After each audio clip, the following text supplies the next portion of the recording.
You're listening to the Talent Therapy Podcast. Here, you'll find discussions around recruiting trends and best practices with talent acquisition leaders in the biotechnology and pharmaceutical industries so that you and your team are informed and up to date in an ever-evolving space. And now, here's your host, Chris Tamburini. Mr. Patrick Heffernan, welcome to the Talent Therapy Podcast this morning. How are you, sir? I'm doing well, Chris. Thanks for having me. Hope you're doing well. Happy Friday. Happy Friday indeed. This is a Friday. We're sitting here in early April. Pat, you've obviously been a really good friend of mine over the last few years, and I've enjoyed our friendship, and I felt that it made perfect sense to have you be a guest here. And I know that you've been a supporter of this podcast since it started, and it's my pleasure to have you with us this morning. Yeah, man. No, it's great to be here. Looking forward to the conversation and some ad hoc conversation as I'm sure you and I always get into. Yeah. So let's jump into it. I'm going to start this conversation the way I start all of these conversations, and I think the audience and I actually would be really interested to hear your pathway into talent acquisition, how you got into talent acquisition and recruiting, and what your career trajectory has looked like to this point. Cool. Yeah, sounds good. So my first job out of college, so I worked at Enterprise Rent-A-Car, which everybody has to start somewhere, and broke my teeth there for about 6 months. I realized very quickly it was not for me, and realized that I wanted to put the skills that I feel that I'm best at to better use, right? So I ended up leaving Enterprise, but I remember one thing during my time in Enterprise, I was thinking about, what's my next move? What do I want to do next? And, I do think back to my interview experience, right? And my kind of onboarding at Enterprise, and really good, onboarding experience. I really liked the recruiter that I worked with. I felt that, her and I were able to form a connection. I thought she did a great job of just really helping me understand kind of what this looked like. Here was the interview process. Here's what to expect. And, I thought that something like that would be cool. And helping other folks in a position like myself that were looking for new opportunities, help them find that right fit. So I think, like most people, I didn't graduate from college with the idea that, I'm just going to get into the recruiting field. I think you'd be hard pressed to find too many people that do that. But when I left Enterprise, my first job in the agency world was at an IT staffing firm up on the up off of 95, called Eliason Group. Like I said, it was IT staffing, and one thing that was really cool about Eliason Group was they do what's called the resource specialist program. So it's really a crash course into recruiting. I think out of our class of 12 or 14 people, maybe one person had prior recruiting experience. So it is really start from square one, and you learn soup to nuts what recruiting looks like, and everything from speaking with candidates, how to sell a role to candidates, how to get candidates excited about a role, all the way through helping navigate the offer stage, helping to negotiate.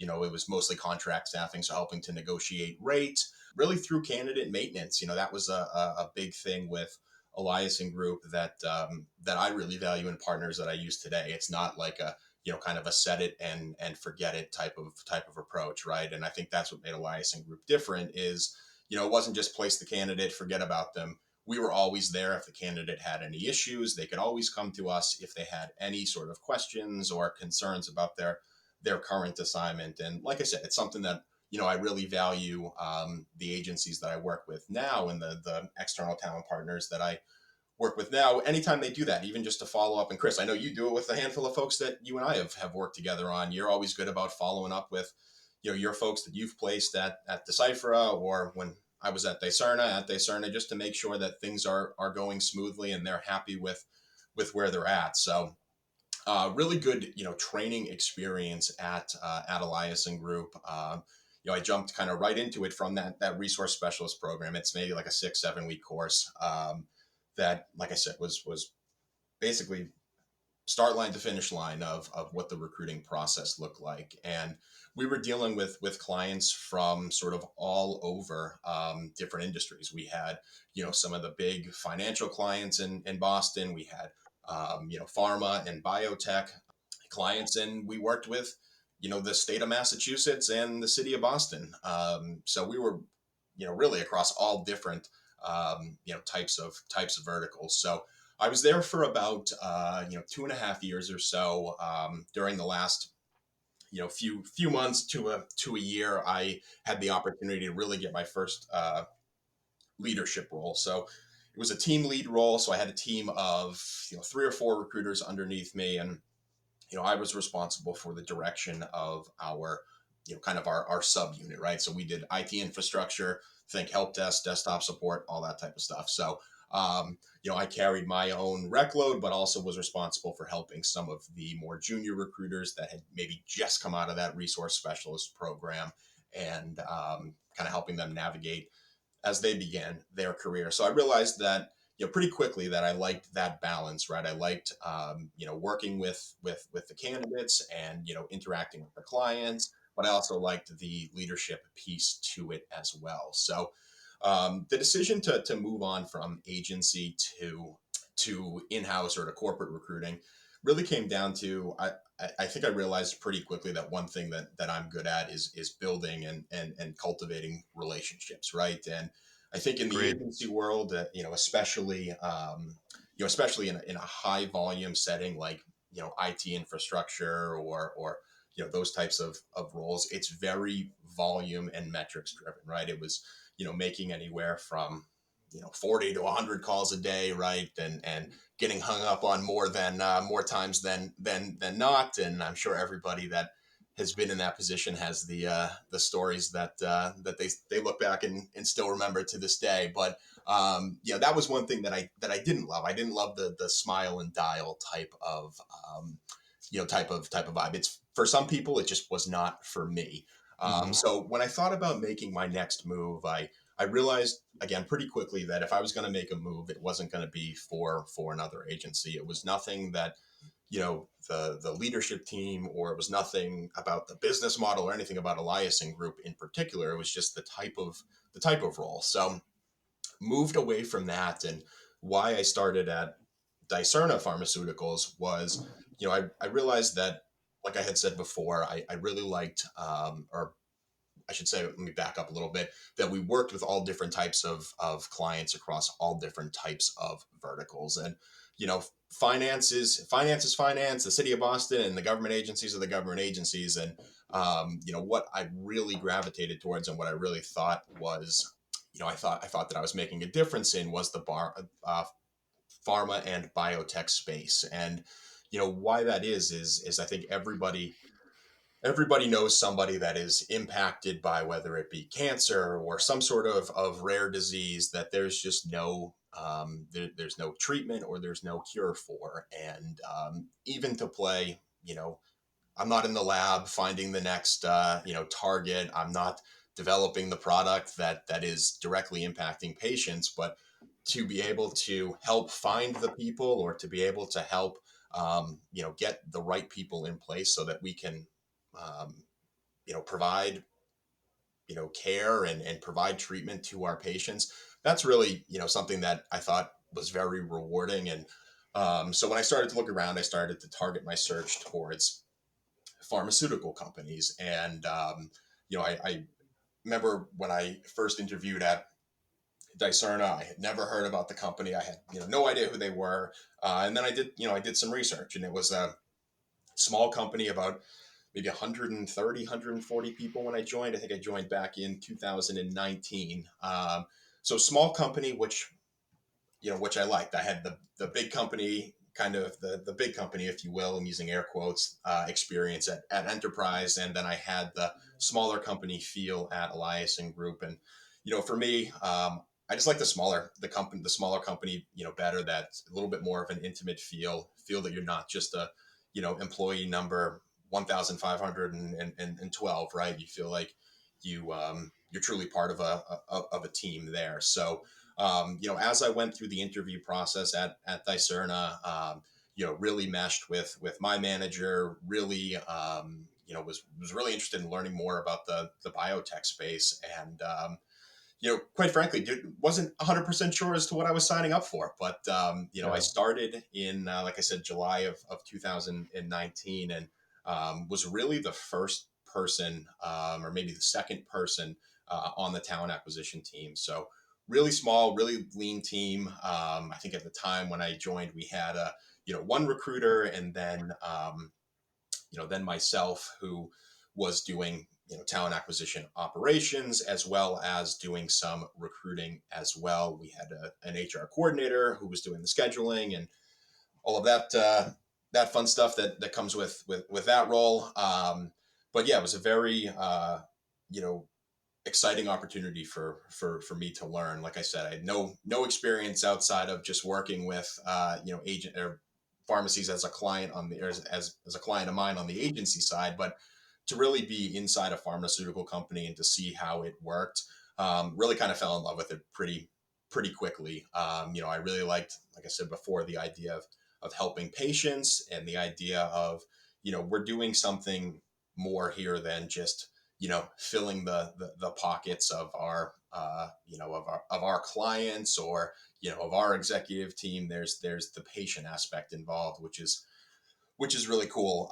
So it was I think you and I have talked about this before, but it's definitely I've had kind of a quick transition into management in my career, and very fortunate, because I think I'm very much learned by doing, and I had the opportunity to do that at Dicerna. So one of the first things that I was tasked with was, all right, we've got to build out this recruiting team. So, I went out there and hired 2 additional recruiters, 2 additional talent acquisition coordinators. So, when we were full steam, we were a team of about 6, hiring across the organization, right? For everything from early stage R&D all the way through.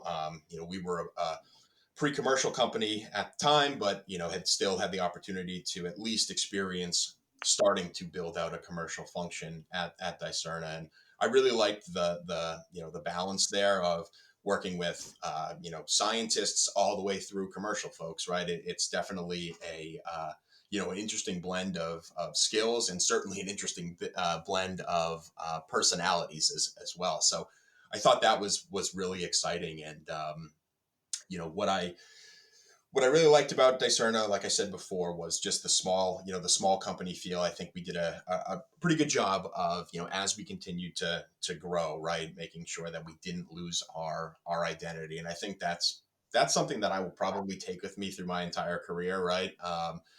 As we continue to, build small, as we continue to grow here at Deciphera, continuing to make sure that we have the right people in place to ensure that we continue that strong company culture that we have. So I was at Dicerna for about two and a half years or so, and ultimately we were acquired by Novo Nordisk, and I found out again pretty quickly that I was not interested in being part of a massive 40,000 person company. It just again wasn't for me, and so I started to put out some feelers and started to consider my next move. And kind of when I went from Eliason Group to Dicerna, it was more of, okay, I want to get into the biotech space because I'm helping patients.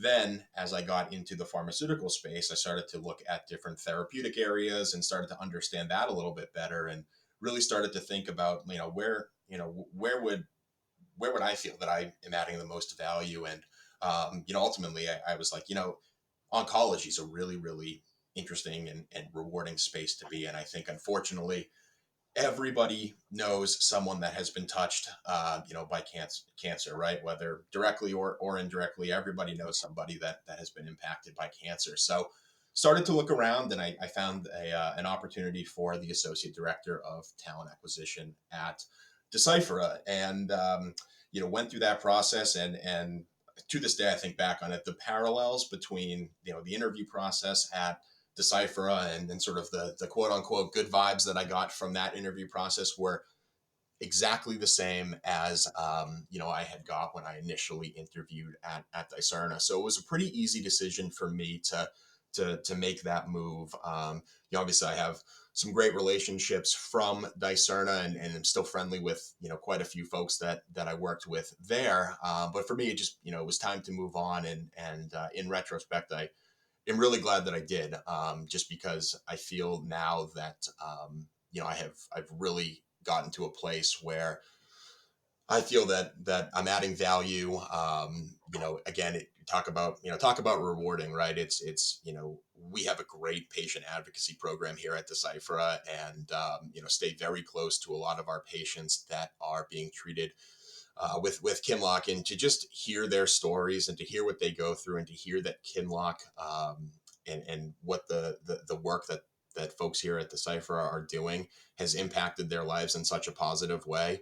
Again, I'm not the one that is finding these drug targets or the one that is developing the therapies, but to know that I played any sort of role in helping these people improve their quality of life, extend their life, is really, really rewarding. So I've been here for about little over 2 years, and it's been a great fit. And Chris, I know you and I have worked together very closely here at Deciphera, and have brought some great people on board together. And it's been a great fit. I really I enjoy the people here. I enjoy the culture. I enjoy the flexibility, and I enjoy the work. Yeah. Well, that was a very comprehensive. Nobody's ever accused me of having too little to say. Yeah, but Cool. but no, thank you for that intro. I mean, that was a really comprehensive intro, and I really liked hearing everything. And there's a few things that really resonated with me there, and this is part of the reason I think you and I get along so well. Is you said, okay, you really like the balance of working with the candidate, working with the client, being a leader internally, and then also developing relationships. And then in addition to that, the work that you do, you like there to be some meaning behind it. And so in your case, and also in my case, that's okay. You're doing something a little bit more than, creating or identifying talent for a company that's creating, lights or software systems. It's actually finding talent for people who are developing drugs that ultimately can help the lives of patients. And that it feels better, right? When you're Yeah. waking up every day and you realize there's a bigger picture to it. It's very easy to get lost in the recruiting shuffle, but knowing that, at the other end of all the work that you're doing, years from now, there could be a population of people that really benefit from the individuals that you're trying to find. And so Absolutely. all those things that you said totally resonate with me, Yeah. all of them.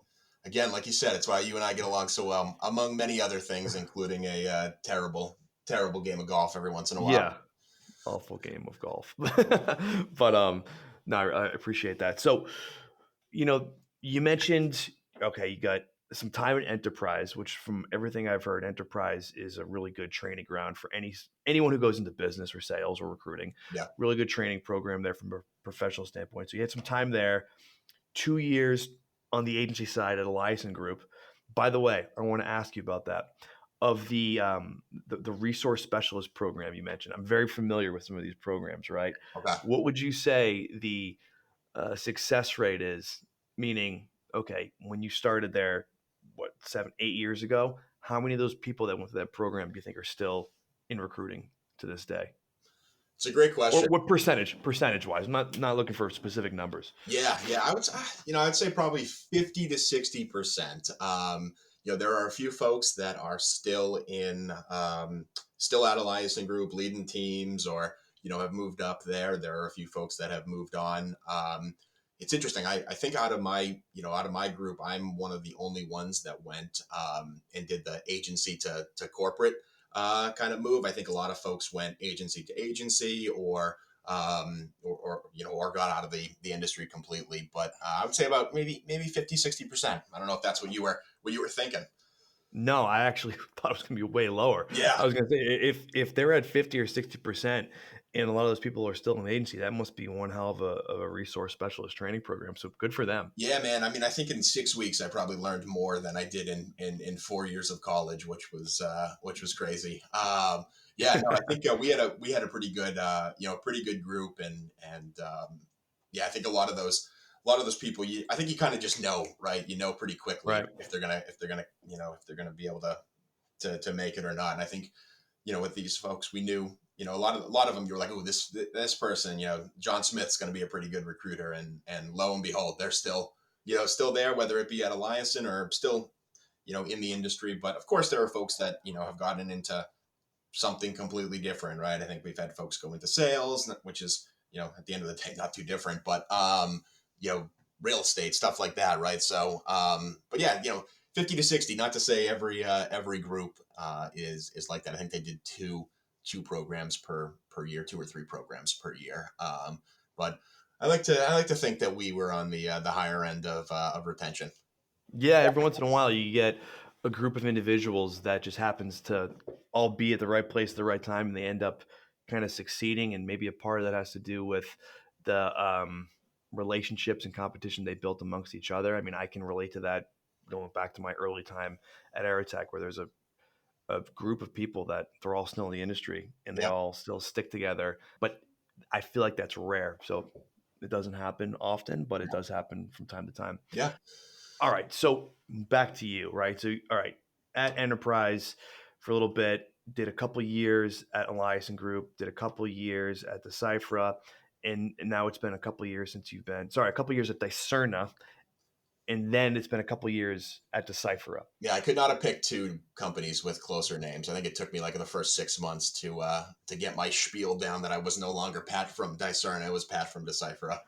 I know it's a very similar sounding Yeah. name. And so, you alluded to this earlier, and it's true. I think your career trajectory has been expedited in a comparison to a lot of other people on your position, which says a couple things. It says, number one, that obviously you were the right type of individual to take on those challenges.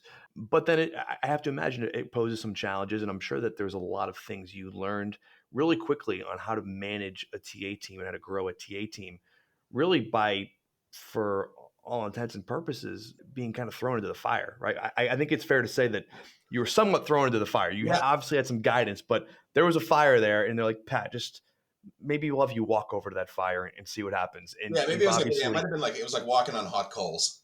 Yeah. So it was probably some really advanced learning that you went through. And so I really would be curious to hear, and the audience I think would be curious to hear, especially those who are your peers who came into TA around the same time you did, how you've learned to manage a TA operation, how you've learned to manage and work with talent acquisition professionals who maybe have a lot more experience than you, and then what some of the nuances are, when you're going from a smaller company to a growing company. So, if I recall correctly, you said you started at Dicerna, they were 130 people. You're currently at Deciphera, and you've seen some pretty substantial growth there. I think, you guys are probably close to 400 people now. So you've kind of seen some different size companies.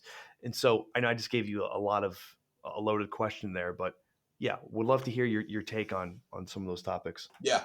Try to break it into a couple of sections here. So I think, how I've sort of navigated, to your point of getting thrown into the fire, walking over the hot coals, however you want to, talk about it. I think for me, I kind of had two steep learning curves, right?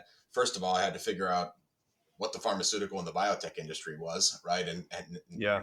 Chris, and I would imagine most of your listeners know as well that, biotech, pharma, it's a different ballgame from any other industry. So I had to learn that pretty quickly, but also had to learn how to really lead a team. And most of the team that I have, most of the individuals that I've led in my career, or that I've managed in my career, have had, significant years of experience over myself, right? So I think at the beginning of my career, that was very daunting. That was very, oh, well, why am I leading these people that, have 20 more years of experience than me? But you learn to lean on those folks, right? And I kind of treat, I kind of treat it as every day is a school day type of situation, right? And the folks that are reporting into me that have much more experience than I do, they've also seen a lot more than I have. So they're great, kind of, mentors to myself in a sense. And I know that sounds weird coming from having a mentor who's, someone that's reporting into you. But for me, that's how I've found success in navigating that, right? I know what I know, and I don't know what I don't know, right? So being able to lean on these individuals, whether they're directly on my team or even folks outside of my direct team, whether it be my boss, who I roll up to the head of human resources, and our chief human resources officer here at Deciphera. She's got a talent acquisition background, so I'm able to lean on her for support. Able to lean on our HR business partners for support, who are able to help me with situations that maybe I have not had a chance to encounter in my career yet. So I think that going into it, and for me, it's been helpful. And I think for folks that are in my position, moving forward, kind of go into that with a mindset of every day is a school day type of situation, right? And there's a lot that you can learn, even if they're reporting into you. Doesn't mean you can't learn from those individuals. So that's really helped me. And like I said, it really, it was very daunting at the beginning, 4 or 5 years ago, when I was, oh my God, how do I stand up to these people that have 20 plus years of experience over me? And you sort of just learn to be comfortable with it, and you learn to, at the end of the day, it's the quote, what's the quote from The Godfather? It's not personal, it's just business. So that's Yeah. kind of how I go about managing my team and sort of navigating that relationship. But I think a lot of it too is just making sure you have the right people in place. And we're fortunate here. We were fortunate at Dicerna to have a great recruiting team. We're fortunate here at Deciphera to I think have the right people in place. And I would say that is backed up by the fact that we've grown. When I joined, we were probably, I don't know, 200 people to I think we're at maybe 375, like you said, Chris, closing in on 400 now. So I think that adds ammunition to the comment that we do have the right people in place to find and find the right talent to grow the company, to ultimately provide a care and therapy and treatment to our patients. Yeah, I think that's a really mature approach from your perspective, right? You go in there saying, okay, I understand I have less experience than a lot of these individuals. Let me leverage them. Let me learn from them. And I think that I have to imagine they really appreciated that too, because the last thing that I think a 25-year-old or a 25-year experienced TA professional wants is someone who has much less experience trying to, big dog them, if you will. Yeah. And so I think going into that very collaboratively and understanding that you can leverage them and they can kind of leverage you is a really mature approach. And I could see it easily going a very different direction if you came in with a different attitude. Yeah. Um, and that could have potentially been detrimental to any TA function. But the fact that you went in the way that you did, I think speaks to, number one, the reason that you're in your position in the first place, and then number two, just the effectiveness that your teams have had over the years. So kudos to you, man. Thank you, sir. Thank you. Yeah. Um, I'd be curious. This is kind of the second part of the question, which we started to touch on a little bit, is really how you're dealing with the scaling of the organizations you've been to. Dicerna grew rapidly.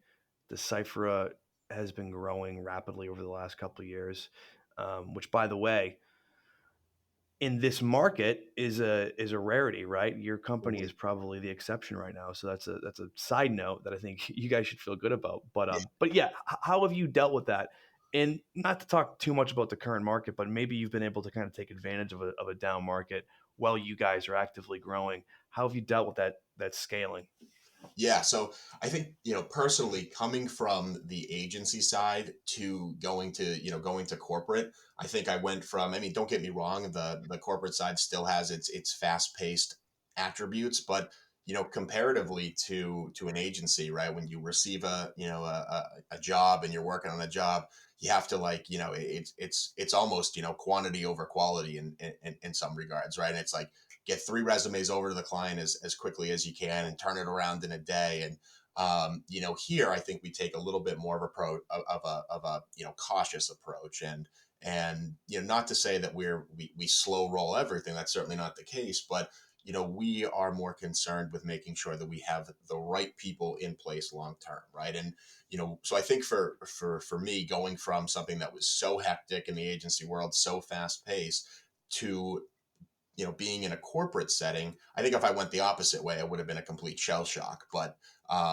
quite frankly, Chris, I don't feel that it is. I don't feel like it's chaotic, right? I feel like it's certainly manageable. Sure, we have a lot of growth. We hired 100 people last year, but at the end of the day, 100 people over the course of a year is significant amount, but certainly felt manageable for me. And like I said, just going from that agency kind of craze and sort of first to get a resume in the door to kind of taking a step back, making sure that, we're doing our due diligence, making sure we're finding the right person so that they're here long term. Like, we don't want this to be we don't want, Deciphera and, our approach to hiring here is, we don't want this to be a jumping off point for people. We don't want people to be here for 6 months and then find something better. And, we recognize that gone are the days of people staying with the same company for their entire career. But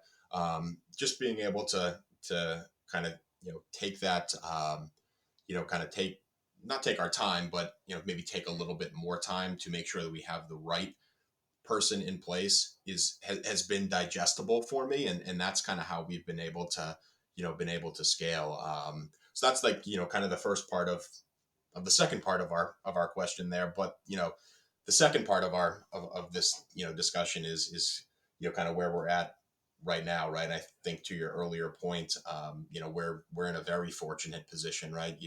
Doesn't take too much digging to notice that there's quite a bit of turnover and quite a bit of instability in the current biotech market. There's layoffs, acquisitions, reductions in force, happening, every single day, it seems like. And we're really fortunate to be in the position that we are, to have that stability of a commercial stage organization, but still have that buzz of a quote unquote startup. We're not a startup anymore, but to still have that buzz of a smaller organization is a really, really unique position for us to be in. So, it's the market's not going to be like this forever. So taking advantage of it while we can is something that is very much, high priority for us.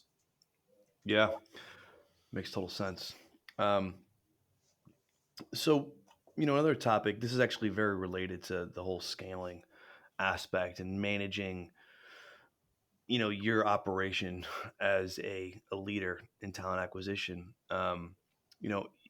Part of your strategy has been to partner with agencies, whether they're placing contractors or whether they're placing executives or whether they're placing people at kind of the mid to management level. And from what I understand, you've recently implemented or decided to implement an RPO. So, I think the audience would be curious to hear why. Well, first off, again, there's going to be a multi-part question. Number one, I guess your general strategy on partnering with search firms and agencies. Mm-hmm. And then number two, how you decided it was time to bring in an RPO, and then kind of what the reasoning and the process was to make that decision. Yeah. So I guess the first piece about the agencies. So my thoughts on working with, external firms are, their external firms are a great supplement to our internal resources, right? But, we have a internal talent acquisition team that we of course want to leverage first. So, our philosophy there is, we post a role, we're going to spend the first, we're going to get the first crack at it, right? We're going to spend the first, few weeks to, month and a half sourcing, pushing referrals, identifying direct applicants, and sort of going through those channels to see if we can find the right person. If we can't find that right person, we'll of course partner with external firms and, leverage their networks. And, I think that's one thing that we recognize is we're a pretty lean team, right? There's like 6 of us supporting anywhere from 20 to 30 positions across the company at any time, right? So we want to make sure that we're providing that white glove level of service to our hiring managers, to our candidates. And, by doing that, sometimes we don't always have the recruiting firepower to really do a deep source or to really dive into a very niche market of a candidate pool, right? A very niche candidate pool, I guess I should say.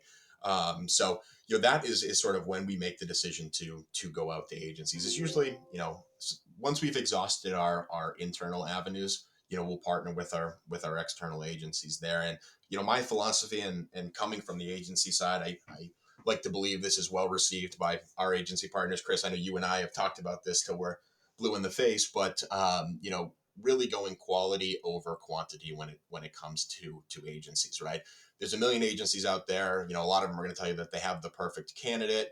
I like to work with, a handful of agencies. We probably have about a dozen right now that we use across different, certain agencies have different, different focuses and different areas that they really excel in. But, for me, I think at the end of the day, right, it's identifying, if we do go the agency route, identify 2 to 3 agencies that are really, really well networked in the pharmacovigilance or in the finance space, right?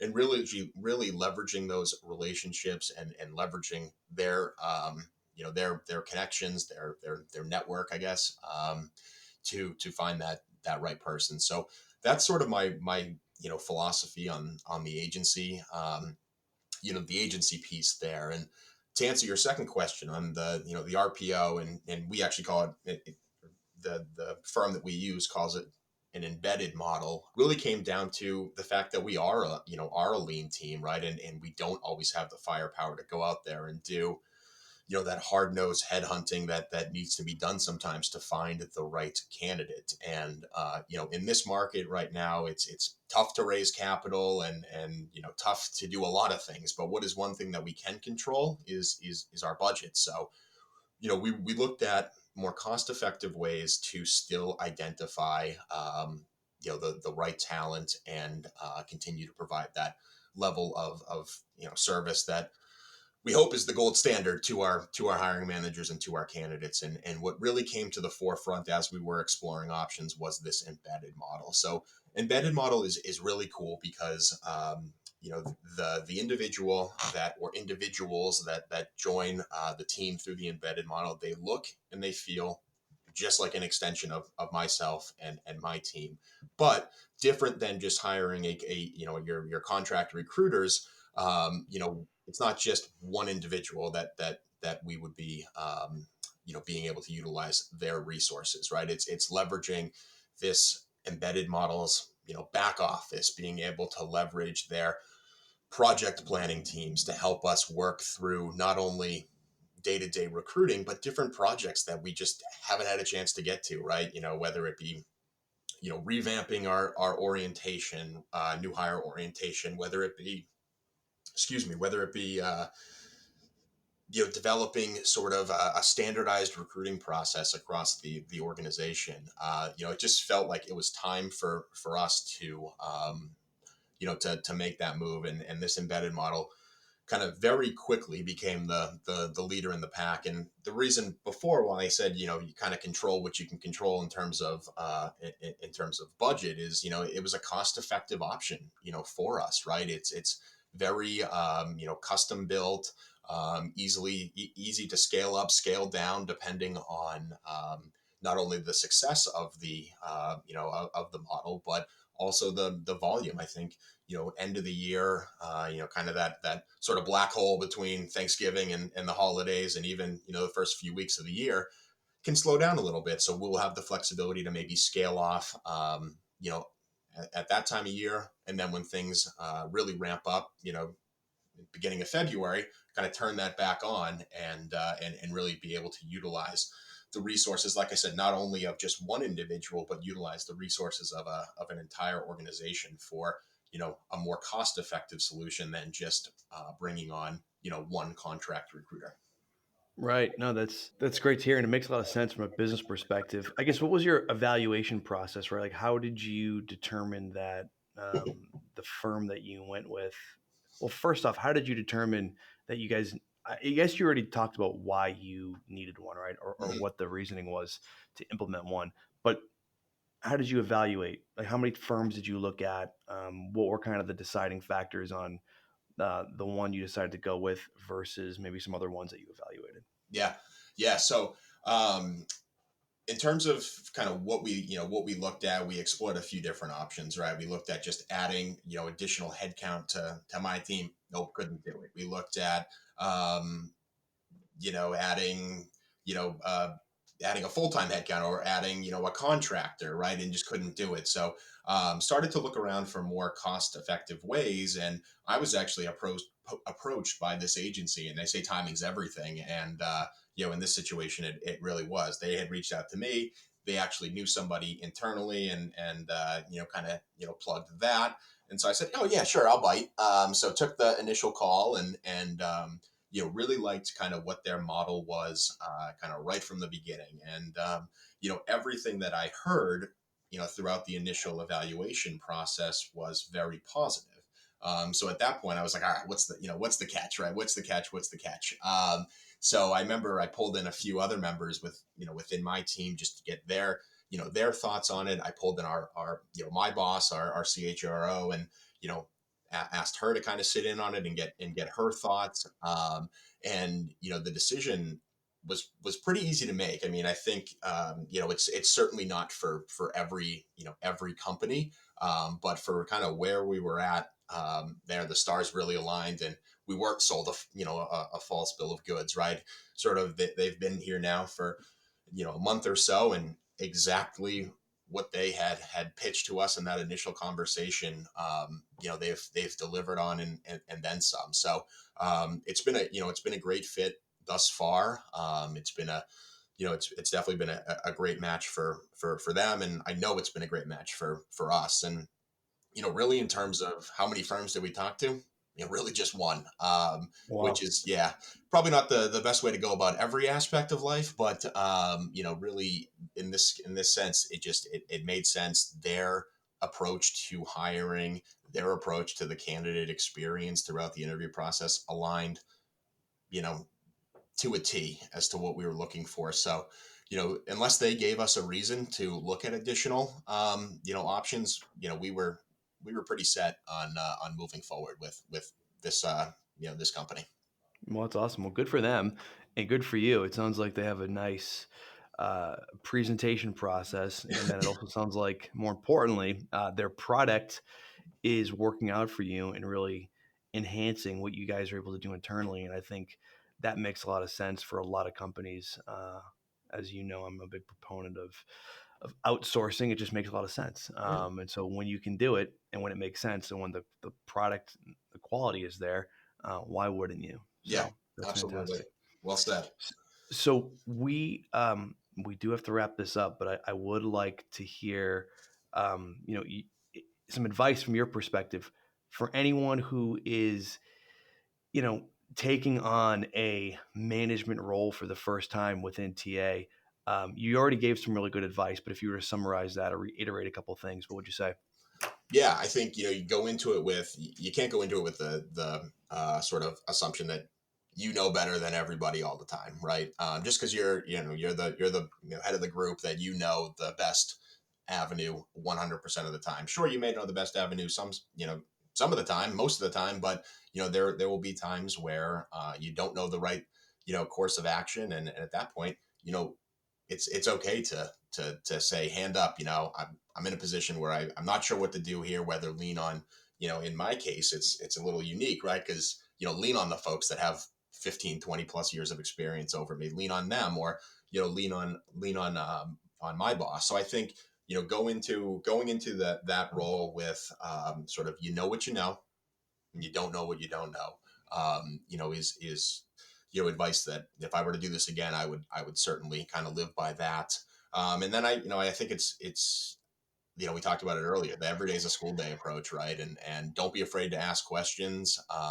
Really be a sponge, right? I think that's kind of the mindset I went to when I first joined Dicerna, right? It was, really be a sponge from everything, not only how to manage a talent acquisition team, but, what is the biotech? What is the pharma space? What is this industry? And just really, even asking to sit in on meetings that, they don't directly relate to your, your day-to-day job functions, but if it's an opportunity for you to learn something new, take advantage of that, because that opportunity may not come around again for a very long time. So those would be my two big pieces of advice for folks that are maybe in a position that I was in 5-6 years ago. Well, that's great advice, sage advice. I think anyone in your position should take that advice, and it makes a lot of sense from a logical perspective. So, hey man, as always, I genuinely enjoy talking to you whenever we get the opportunity, and this was just another one of those opportunities. So thank you for being a guest. Yeah, thanks for having me, Chris. And I'm sure I'll be seeing you on the golf course or in the adjacent woods next to the golf course in a few weeks. Definitely the woods. Yeah. Yes. All right. Thanks, man. Thank you for listening to this episode of the Talent Therapy Podcast with Chris Tamburini. This show is for entertainment purposes only and is copywritten by Rana & Vance, LLC.